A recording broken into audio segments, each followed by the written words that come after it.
Espoo, Finland, 2008. Inside Nokia, the world's dominant mobile phone manufacturer. Over 40% global market share, engineering operation across multiple continents, Symbian smartphone platform on hundreds of millions of devices. The senior leadership team has just watched the iPhone take a year of market share.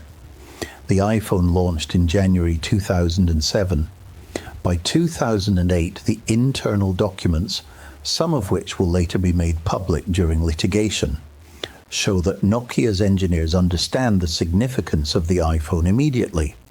They know Symbian, Nokia's operating system, cannot compete with iOS on user experience. They say so internally. The white papers exist. The slides have been shown. Senior leadership sees the same evidence. They reach the same conclusion, and then they make a decision that from inside the building looks rational.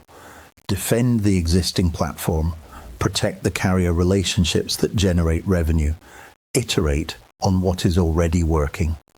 The problem isn't that Nokia's leadership is blind to the alternative. They can see the iPhone, they understand it, they watch it take market share quarter by quarter.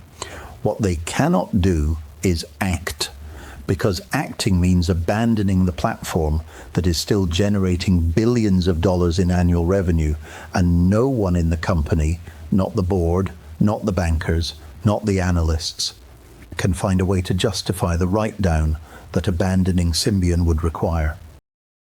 By the time the company commits seriously to Windows Phone in 2011, 4 years after the iPhone launched, the market has already moved past them. Nokia's mobile division is sold to Microsoft in 2014 for roughly 5.4 billion euros, a fraction of what the business had been worth 7 years earlier. The Nokia case is the canonical example of the specific failure mode this scenario describes. Not the inability to see the alternative. The inability to act on the alternative when acting means admitting that the thing you are currently doing, the thing that is still paying the bills, is already dead. The alternative was in their hand the whole time. They could describe it, they could analyze it, they could explain why it was winning, they just couldn't become it. So let's go to the office and work through it.